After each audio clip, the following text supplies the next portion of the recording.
Thank you to everyone for coming along to hear this talk on offshoring. Yes, the title is a little bit provocative, The Death of Outsourcing. I'm not having a pop at anyone in particular. I know there's a lot of outsourcers here. It's more on the traditional model of outsourcing and why people are choosing, great firms are choosing to build their own dedicated offshore teams rather than the old traditional outsourcing model. So my name is...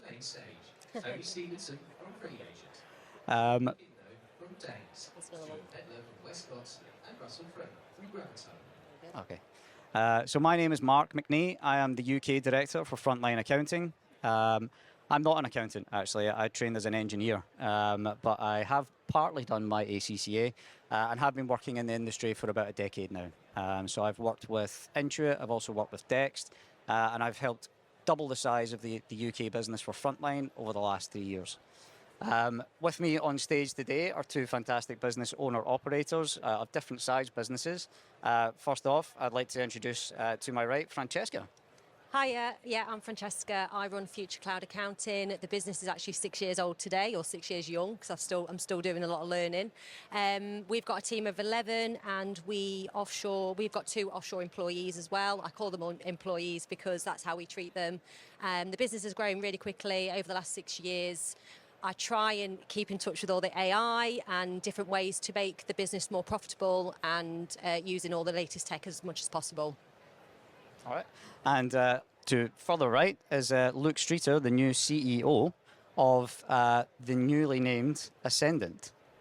Yeah, I'm still getting used to that one myself, actually. So, hi, yeah, I'm Luke Streeter. I'm the CEO of Finance as a Service at Ascendant. My journey, sort of 7-8 years ago, co-founded a business called Flinder. We started off just 2 of us doing everything. We actually took our first resource offshore, I think about after 6 to 12 months in. Growing that to, we have 25 people spread across 2 locations currently, and actually it's just an extension of our team. Yeah, so hopefully I can bring some different experiences to it today. Excellent, thank you. And congratulations on the 6-year anniversary. So yeah, just to give a bit of an introduction to Frontline Accounting, we have been going for about 14 years. We're just under 1,000 staff based in the Philippines. That's all over the Philippines. We were developed, or we were brought into life by 2 chartered accountants in Australia who had tried the outsourcing model in various different ways and forms, and were just frustrated by the lack of consistency. So they decided offshoring is done in very many other industries. The building that we used to be in was the IBM building. We're now in a building that was previously located by Accenture. These guys have been building their offshore back office teams in the Philippines for decades. So what we decided to do is take the work that used to be the privilege of big enterprise businesses and start to offer that to accountants, first off in Australia, and then after about 3 or 4 years, we started working in the UK and then also in the US. So we now have over 350 clients between Australia, UK and US, and we build dedicated offshore teams. And as Francesca was saying there, she sees this as extensions of her team, and it is your employees. So legally, it is our employee, but technically it's your team member, right? So they are dedicated to you, and they're not jumping around between different clients, learning different systems, different processes for all of the clients, all right? It is your team members logging in 8:30 in the morning UK time, working with you side by side, and only working on your clients. So that's a bit of a frame of what we do.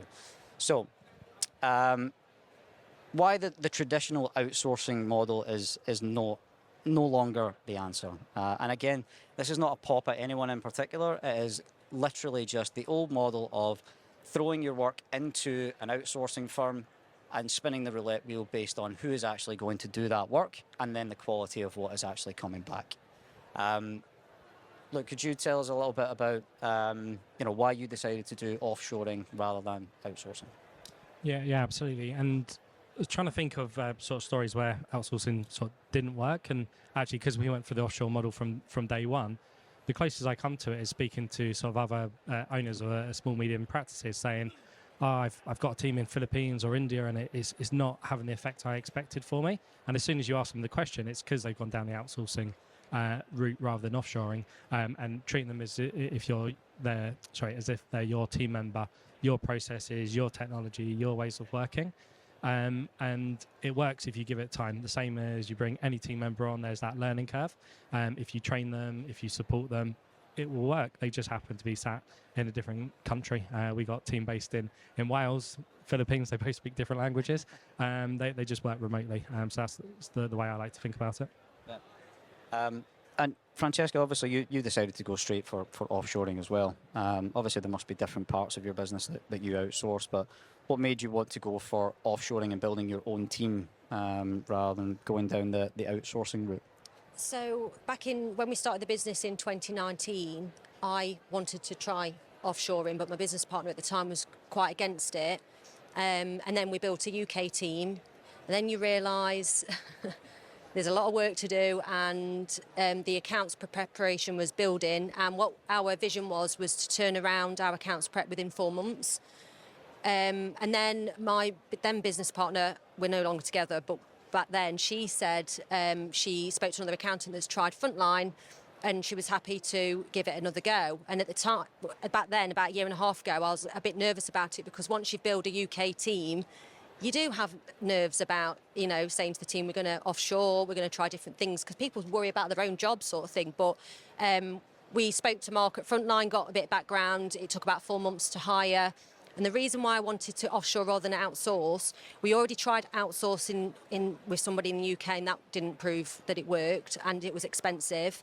And the reason why we offshore, we wanted the idea of building a team, and the people that we've took on that helped do the accounts preparation. That was our first employee from the Philippines, and the work she produced and the timescales was just fantastic. It was incredible. So we managed to hit our target of churning the accounts out within 4 months. Obviously, some clients don't give you the job, the work to do it, so that's a bit annoying. But most of ours, we can do that, and within 6 months, we managed to hit that goal.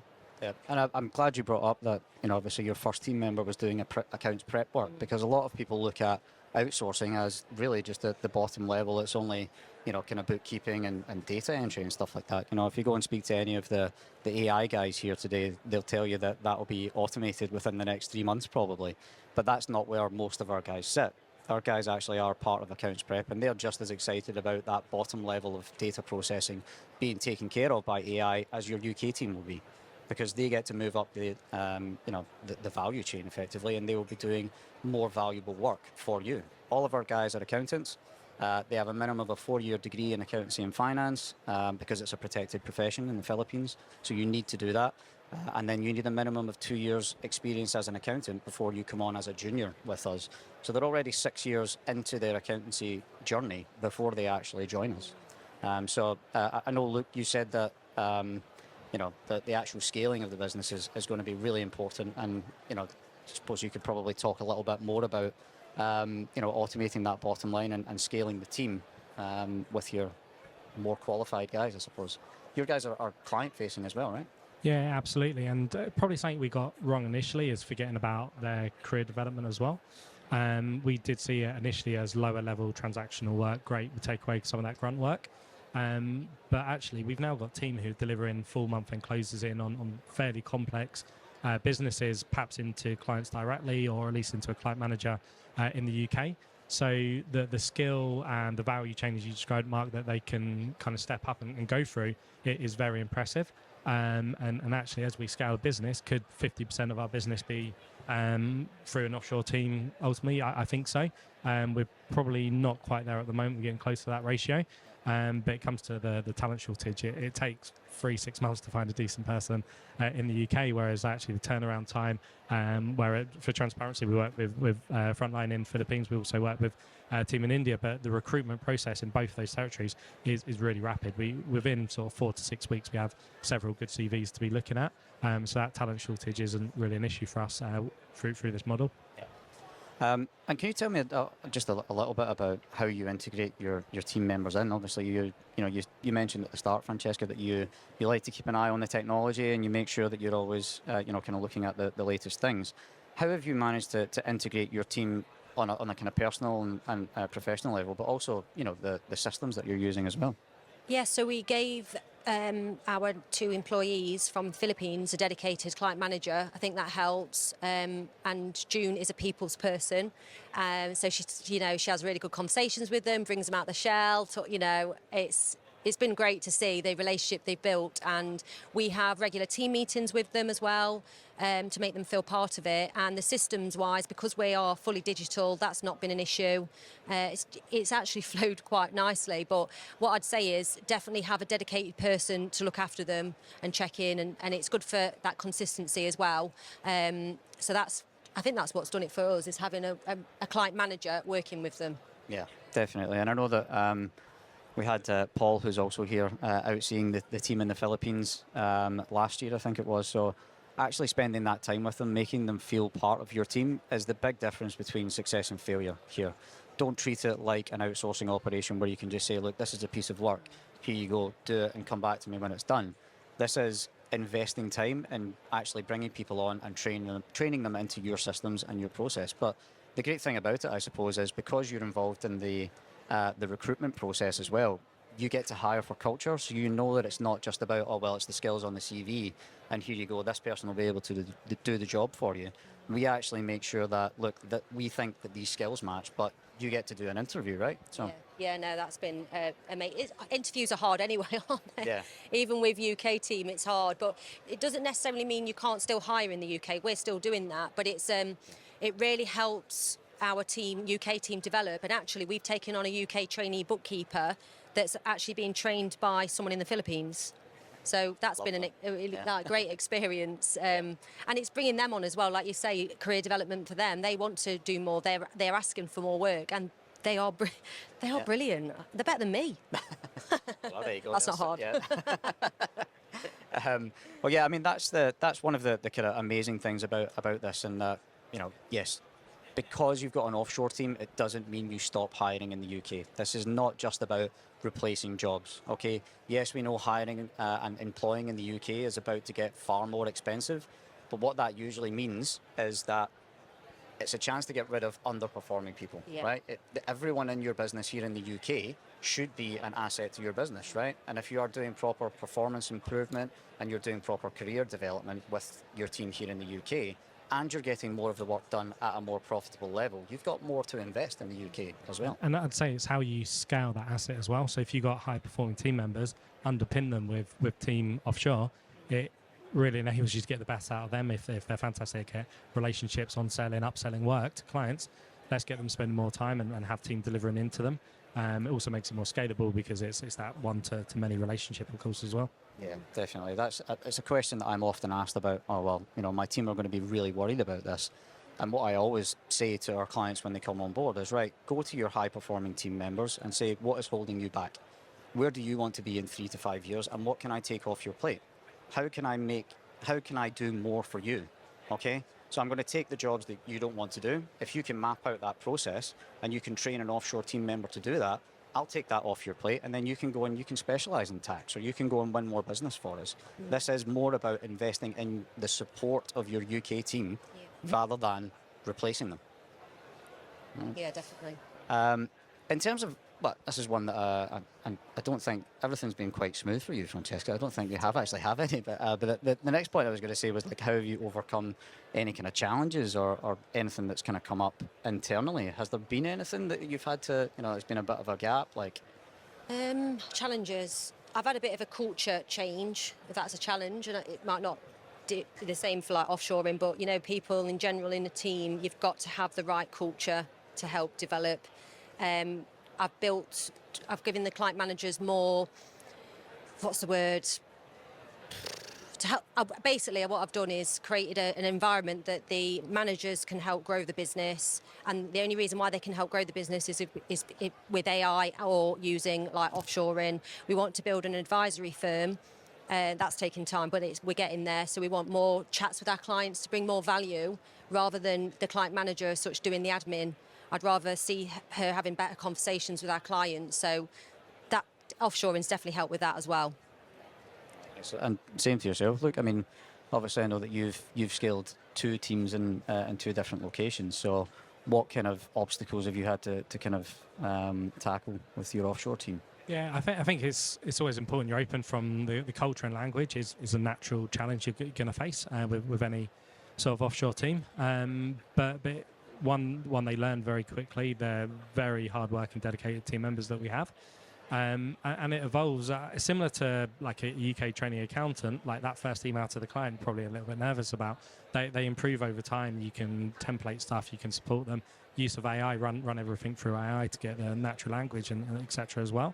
And the more senior experienced team, they now hold client calls, whether it's going through payment runs, whether it's doing analytical review at month end, etc.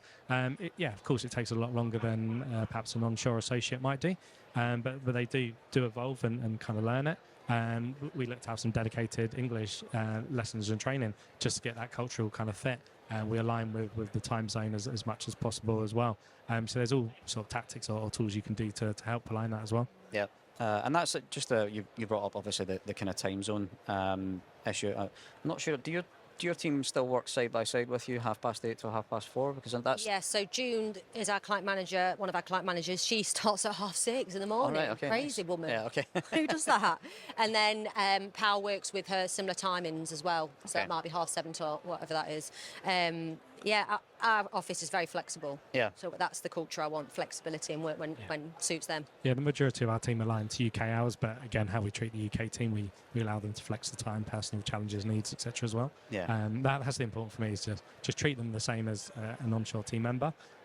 We send them, I've packed you off with some hoodies and T-shirts. It's they're part of the team. We give T-shirts, hoodies to all our UK team members, so why wouldn't we do it to our offshore team members as well?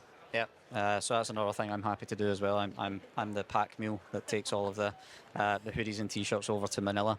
But yeah, the reason why I bring up the time zone thing is because it is your team member, they work the hours that you want them to work. All right. What a lot of our clients like to do is during the first 6 months with us, they are in probation. So obviously, they're working side by side with you and your team. They're learning your systems, learning your processes.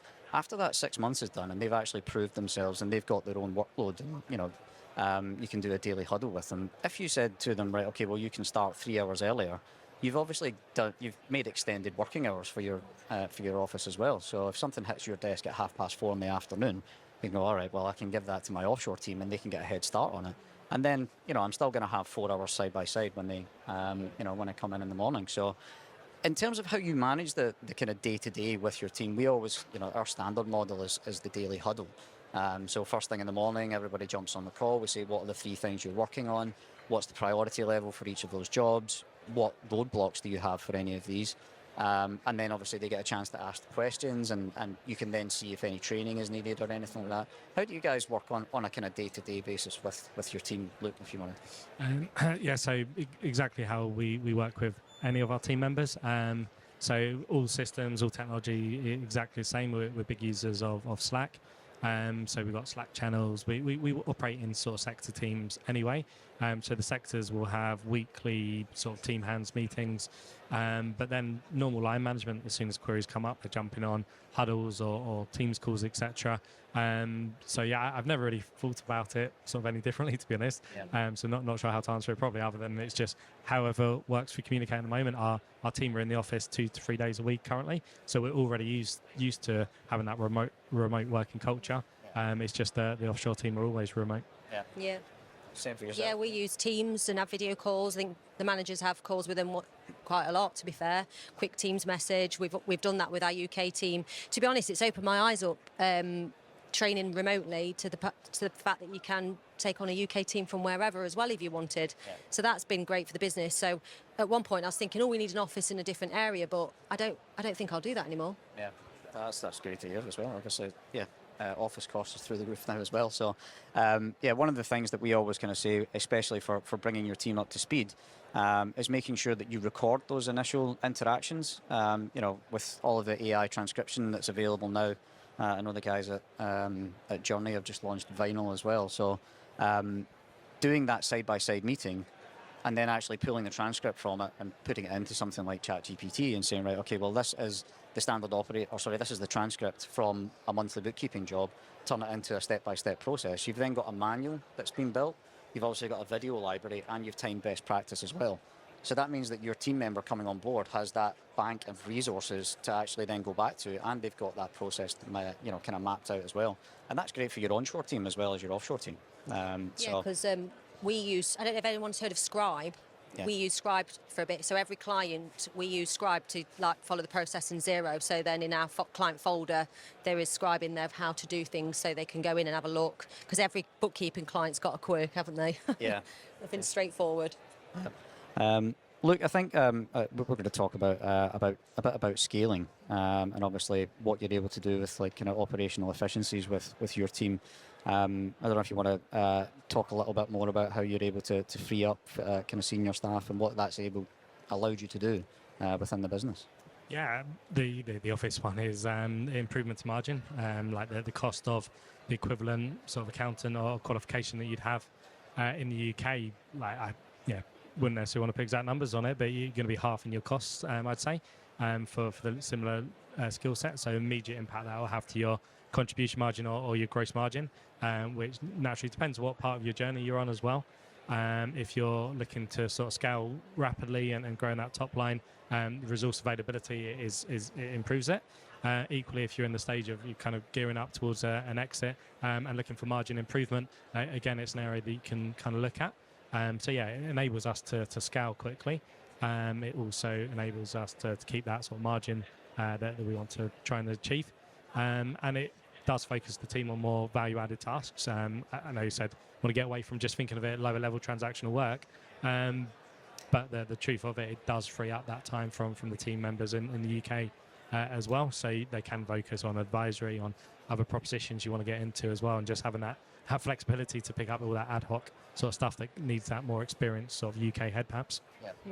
And do you have like an admin staff and stuff like that as well? Is that done offshore as well as in-house? So we've got 2 dedicated team members for payroll. Yeah. So for specialisms as well, it's a good way if you want to build sort of almost like group services. So again, availability of sort of talent there. We've got a manager locally in our team in India, and they're responsible for managing the day-to-day. So some of that sort of people management development that becomes quite difficult. I think we brought that in when we had 12 people in that team. It starts warranting the size to have someone to manage that locally, because again, that remote management does become trickier, certainly with size, but that's the importance of going out, visiting, spending time with training as well, because that is done better in person. Bringing the team together is important. Yeah. But yeah, the same challenge you'd have with you mentioned like hiring remotely in the UK as well. Same challenges if you bring to quarterly kind of meets, etc. You should be thinking about the same offshore as well. Yeah, I don't even think about payroll. We use Payroll Sorted. I don't know if anyone's heard of Payroll Sorted to do our payroll. So it's an outsource in the UK. We've just brought it back in-house. So I've hired 2 people, 1 trainee payroll and another payroll person. I never thought to do that. Because I feel like with payroll, it's like UK. You just, I don't know. So obviously, we have a lot of clients that do payroll, have someone who assists with payroll. Obviously, you know, payroll is high risk, right? Payroll's a nightmare. Yeah, payroll is high risk. So you want to make sure that that work is being done, but then it's obviously being checked off by someone in the UK. Yeah. And that's just exactly the same way. Yeah. So they can take a lot of that processing work off your your payroll manager's hands, but ultimately they're signing it off at the end of the day.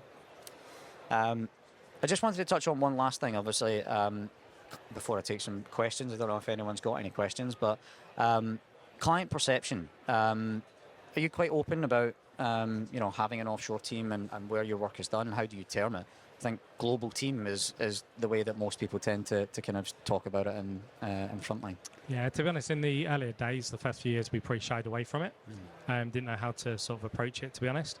But now we're very transparent. Like from pitching for work, we will talk about the makeup of the team, that you get a fractional part of people at different levels. Some of them are based in India, some of them based in Philippines, some are based in Wales, in the UK, etc. So we talk about it kind of very openly now. I think it's important. And it's that time when you're ready to introduce them directly to the client. So yeah, you might not speak to them in the first sort of 12, 18 months, might might be what we say. But once they've built that trust, it doesn't matter where that person's based, as long as they're getting the quality, they're getting the responsiveness, the output, etc., all that good stuff you'd expect. The client ultimately doesn't really care. Typically working with sort of forward-thinking clients anyway, so that helps. Maybe in more traditional models, would that be a bit of a challenge? But perhaps in more traditional models compared to sort of finance as a service, that actually they probably don't need to be as client-facing anyway. So if you've got them delivering out very good quality to your UK client managers, it's probably ticking the right boxes for you anyway. What about yourself, Francesca? Yeah, well, I've not gone round and actively, spoken about it, but I know our client managers have mentioned to the few that they can. It's a really difficult one. I've not done a big post on it on social media, and I've not sent out emails or anything like that. Their hours aren't client facing anyway. They are the data entry and the accounts production, but it's really valuable stuff. But I'm not going to say never, and it's probably a bit like yourself at the beginning, a bit nervous about it. I'm not going to lie. I'll be honest. But with the way sort of technology is going, and clients love Slack, email. They don't always want to get on a call anyway. So as long as you've got sort of the right templates, depending on what you're using, practice management, etc., that communication can look no different to what it would do, regardless of who it is. And it's in the letter of engagements anyway, if they read them. How many of them do you think? Exactly. Okay, so I think we've got about 5 minutes left, or 3 minutes left. I'm going to open that up to the floor. Does anyone have any questions they would like to ask to me or to Luke or Francesca? All right. Do we have a mic? Yeah, thank you. So we offshore as well, so it's really interesting to hear your stories, and congratulations to you both. Have you had any instances where a client has questioned it and there has been a negative reaction, and how did you deal with that? Well, not for me. I'm struggling to think of an example of it, which probably means it would stick front of mind, to be honest. If there was, I can't think any different to challenges I've had with any team member if someone's dropped a ball. No is the answer, to be honest. Have you? Oh, what happened? I want to hear more. Sorry, what happened to us? It was a potential new client, and the lady did read the letter of engagement and sort of picked up, you've got a team in the Philippines and India. And I said, yeah. And she was like, I think that's wrong. And that was the last I heard from her. I think that's a bit of a red flag anyway, right? So you've probably just dodged the bullet there. So yeah. Does anyone have any other questions? There's one in the back there. Hi, thank you.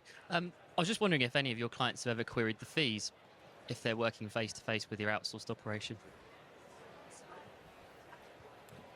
So the closest we do sometimes in sort of annual inflation rises, we get challenged on how we always improve in what we do, whether that's technology, offshoring though. So I think how you approach it for like AI is probably a bit of a thing that the challenging misconception, let's say, because everyone's like, oh, well, OCR or AI and automation for DEX, let's say, deals with that. You don't have to do any of the bookkeeping, right? It's like, well, no, you're spending time on other areas. You're making it more insightful, your timeliness. So I've only dealt with it in the similar challenge to that. So we continue to invest in tech. Typically, our costs from vendors go up ahead of inflation anyway. So it's one I normally give the messaging of is how we maintain competitive pricing as opposed to we're not giving you a reduction. We're maintaining the quality of what we do and continue to add more value. Puts challenges on us as practice owners and running practices, right? But that's how we stay ahead of the game as well. Yeah, I like that. I was just going to add as well, with clients, it's always that nerve-wracking with any new employee coming in, or as long as they see the value and there's a smooth transition and they get the work on time, a lot of clients will just support anyway, I think. Yeah. Well, I just want to thank both Luke and Francesca for their time today. I hope you all found that very insightful. They will be coming to the frontline stand, which is B24, over that way. So if you do want to come and ask any questions to Francesca or Luke or myself and the team who are here from the Philippines, then please come and see us, and thank you very much. You didn't say I was on a stand with you after this. Okay, well, I'll stop you that $5 later. All right. Okay, thanks, guys.